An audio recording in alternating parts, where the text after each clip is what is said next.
శ్రీమాత్రే నమ. జయ గురు దత్తాత్రేయ నమ.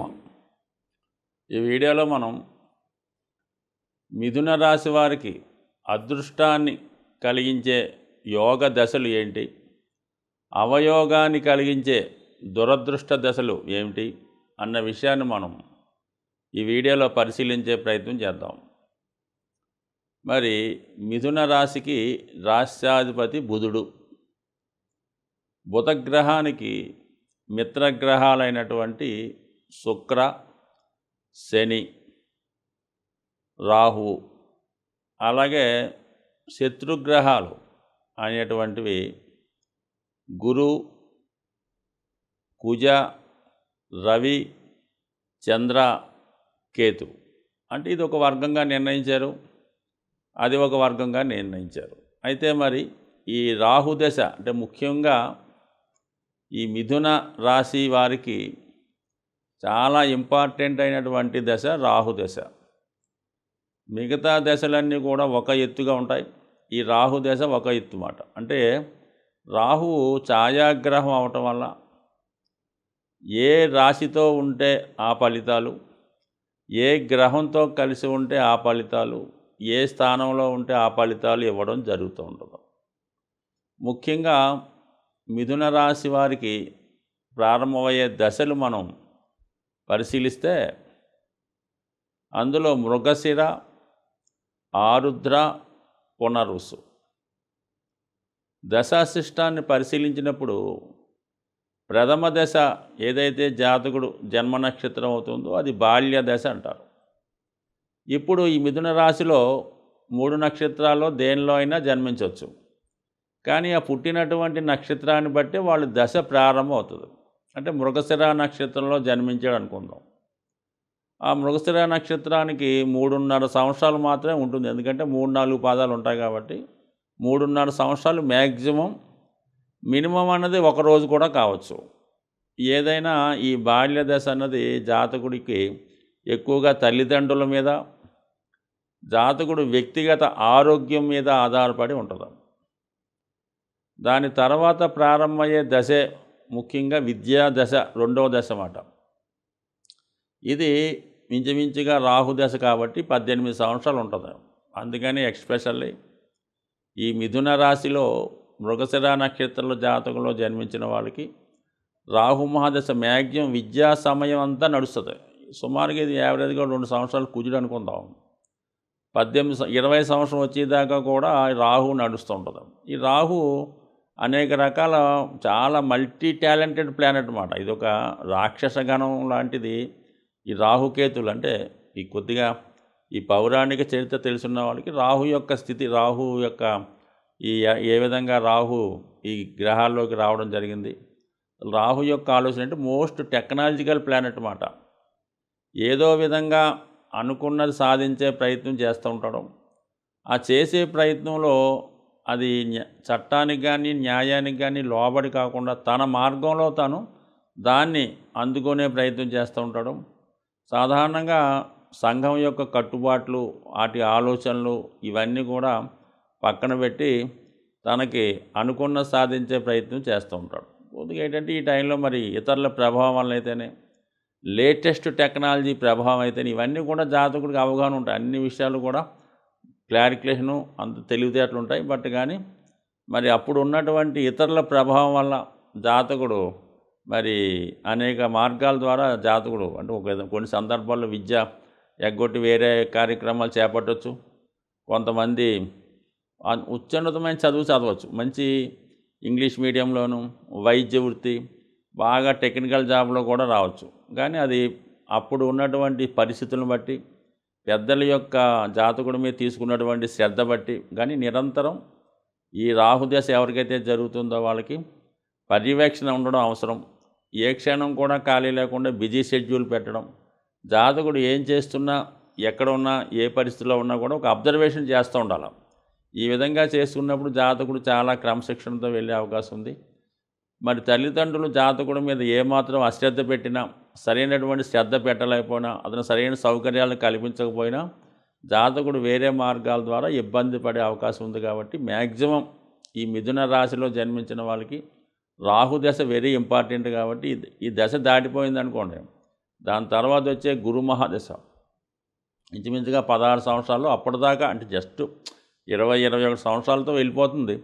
అప్పుడు గురు రావడంతో అప్పుడు దాకా ఉన్నటువంటి దశను వాడు రెక్టిఫై చేసుకొని మంచి మార్గంలో వెళ్తూ ఒక మంచి గురువు ద్వారానో మంచి స్నేహితుడి ద్వారానో చక్కగా జ్ఞానోదయమే అక్కడ నుంచి మంచి స్థితిలోకి రావడం జరుగుతుంటుంది. సో గురు మహాదశ ఇంచుమించుగా 16 సంవత్సరాల్లో జాతకుడు తన నడవడికని మార్చుకుంటాడు, అనేక అన్వేషణ చేస్తూ ఉంటాడు. అప్పటికి జాతకుడికి 35-36 సంవత్సరాలు వస్తాయి.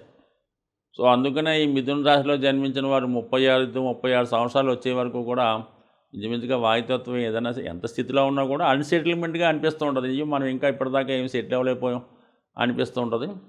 మరి 36 దాటిన తర్వాత వచ్చే శని మహాదశ ఈ రాశి వారికి అష్టమ భాగ్యాధిపతి దశ.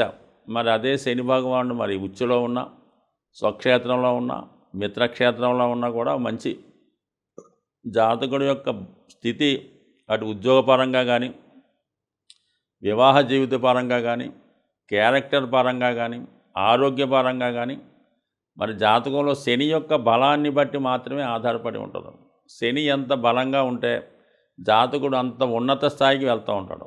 ఇంకొక టెక్నాలజీ ఏంటంటే చిన్న స్థాయిలో జన్మించినా కూడా పెద్ద స్థాయికి తీసుకెళ్లే స్థితి కేవలం శని మహాదశ, శని భగవానుడికే ఉండడం జరుగుతూ ఉంటుంది. అతీతమైనటువంటి క్రమశిక్షణ నియమాలతో ఖచ్చితంగా మాత్రం ఈ శని మహాదశ మిథున రాశి వారికి సెటిల్మెంట్ దశ. అది 4వ దశ అన్నది ఎప్పుడు కూడా జాతకుడికి సెటిల్మెంట్ దశ అవుతుంది. ఇంచుమించుగా మరి ఈ 36 తర్వాత 55 సంవత్సరం లోపల సెటిల్ అవ్వడం జరుగుతుంది. దాని తర్వాత 55 అవ్వచ్చు, ఒక సంవత్సరం అటు ఇటు అవ్వచ్చు.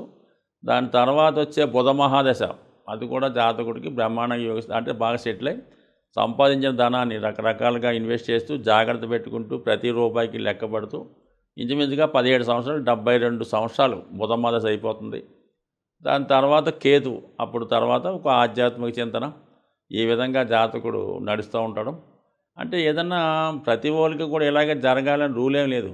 కొంతమంది వృషభ రాశిలో జన్మిస్తూ వేరే లగ్నంలో జన్మిస్తూ ఉంటారు. అది ఈ వృషభ రాశిలో జన్మిస్తూ తులా లగ్నం కానీ లేదా కుంభలగ్నం కానీ అయినప్పుడు కొంతవరకు ఫలితాలు అనుకూలంగా ఉంటాయి. అదే లగ్నం ఏదో వృశ్చిక లగ్నమో అలాగే మేషలగ్నమో ఈ విధంగా జన్మించినప్పుడు జాతకుడికి చాలా ఇంకో రకంగా ఫలితాలు ఉంటాయి. ఇది కామను. బట్ కొంతమందికి అదృష్టవశాత్తు రాశి లగ్నం అంటే మిథున రాశి మిథున లగ్నం అయినప్పుడు చాలా ఎక్యురేట్గా మనం చెప్పిన ఫలితాలు బాగుంటాయి. ఏదైనా ఈ మిథున రాశి అలాగే మిథున లగ్నం వారు కుజ మహాదశలో చాలా జాగ్రత్తగా వ్యవహరించాలి. ఉండదు 6 సంవత్సరాలైనా సరే జాతకుడిని చాలా స్ట్రగుల్స్ పెడుతూ ఉంటుంది, కోర్టు చుట్టూ తిప్పుతూ ఉంటుంది, అప్పుల పాలు చేస్తూ ఉంటుంది, అన్నదమ్ములతో గొడవలు రావచ్చు, చిన్న అప్పు చేసినా పెద్దగా ఇబ్బంది పడే అవకాశం ఉంది, కొంతవరకు హెల్త్ పరంగా ఇబ్బందులు రావచ్చు, కొంతమందికి యాక్సిడెంట్లు అవ్వచ్చు.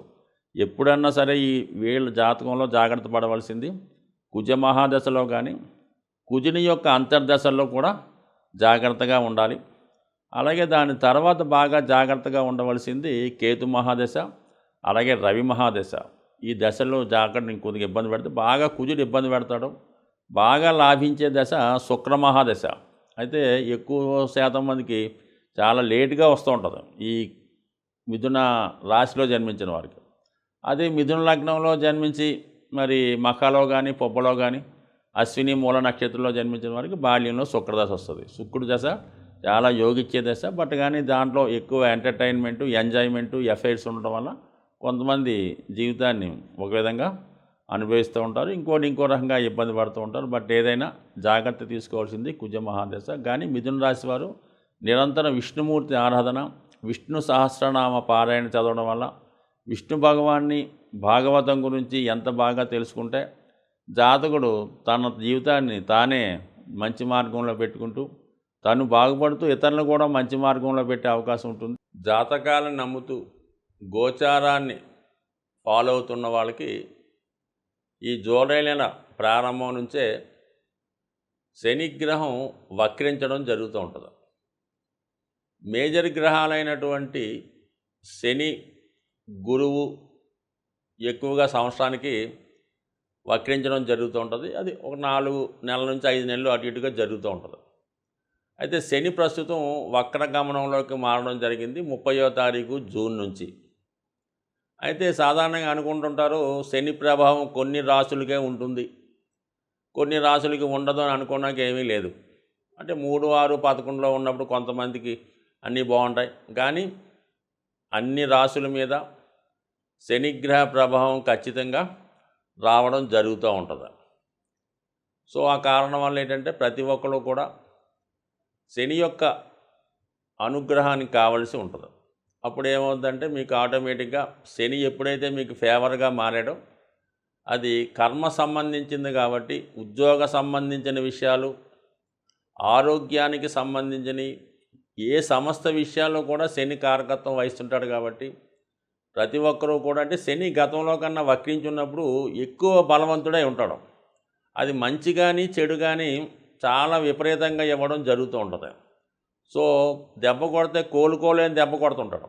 ఐశ్వర్యాన్ని ఇస్తే లెక్క పెట్టలేనంత ఐశ్వర్యాన్ని ఇస్తూ ఉంటాడు. ఆ కారణం వల్ల ఏంటంటే అందరూ కూడా మరి శని యొక్క అనుగ్రహం కోసం ఈ రాబోయే 120 రోజులు కూడా ముఖ్యంగా ఒకటి క్రమశిక్షణతో మెలగడం, సూర్యోదయానికి ముందే మేల్కోవడం, మీకు తోచిన విధంగా వృద్ధులకి బలహీనులకి సేవ చేయడం కానీ వాళ్ళకి ఏదో సహకరించడం కానీ చేయడం వల్ల శని అనుకూలిస్తాడు.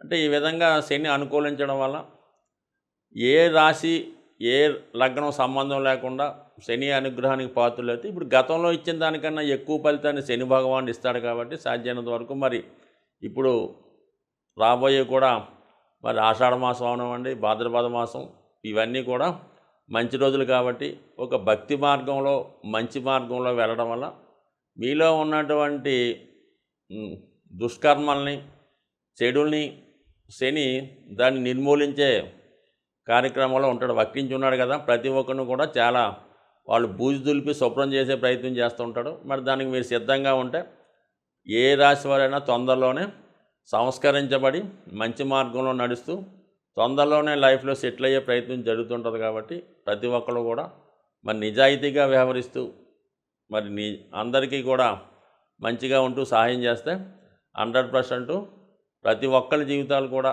మారే అవకాశం ఉంటుంది. స్వస్తి.